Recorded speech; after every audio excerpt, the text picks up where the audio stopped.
वो नए सवाल नहीं बनाने की कोशिश करती। धिक्कार है एसएससी और उनके चेयरमैन को। आप कहते हैं तो मैं एक कॉल लगा के अभी चेयरमैन को लाइन पे ले लेता हूं, क्योंकि नाटक अब बहुत हो गया। हेलो चेयरमैन साहब, मास्टर साहब बोल रहे हैं गणित के। ये क्या बदतमीजी चल रही है, आप बताइए। आप लोगों को 10 दिन के हिसाब से 4 शिफ्ट भी अगर मैं लगाऊं तो 40 मैक्सिमम शिफ्ट बनानी पड़ती हैं, और 25 से गुणा कर लें तो 1000 क्वेश्चन हो गए। क्या आप लोग इतने दिनों से ये धंधा चला रहे हो एसएससी का, आपके पास अभी तक 1000 क्वेश्चन नहीं बन पाए यूनिक है?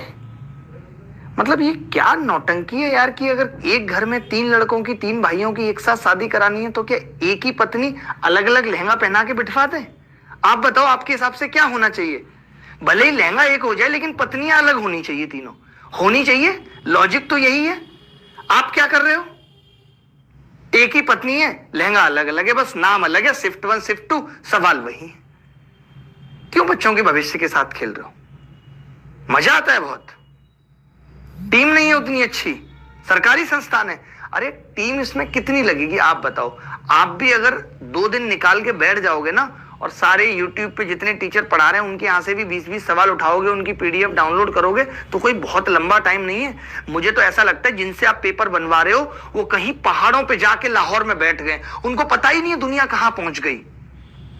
यार ये CGL है, कंबाइंड ग्रेजुएट लेवल का एग्जाम है। मल्टी टैलेंटेड सर्विस और लोअर डिप्टी कमीशन में तो तुम बहुत अच्छे अच्छे सवाल बना देते हो। उसके बंदे अच्छे हैं, नए लड़के हैं।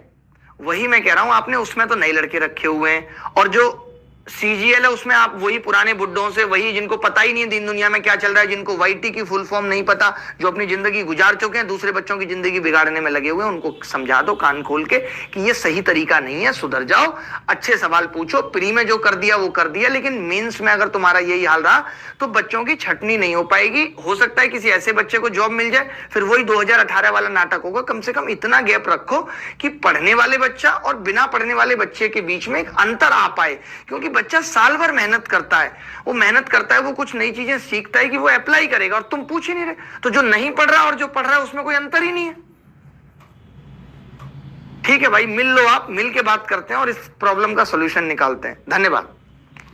तो चलो दोस्तों, फिर आपसे मुलाकात होगी इसी उत्साह उमंग के साथ, और हम बस ये आजकल में RMA क्लोज करके A to Z क्वांट 2.0 भी अपना शुरू करते हैं। 9 से 14 छुट्टी रहेगी, क्योंकि मैं बहुत दूर जा रहा हूं, तो 9 से 14 छुट्टी रहेगी। बट कोशिश है कि उससे पहले और 1-2 टॉपिक निपटवा दूं, ताकि A to Z क्वांट 2.0 पे जितने भी बच्चे डिपेंड हैं उनका सिलेबस पहले ही खत्म हो जाए। कब से पहले खत्म हो जाए? जब तक मेंस एग्जाम हो।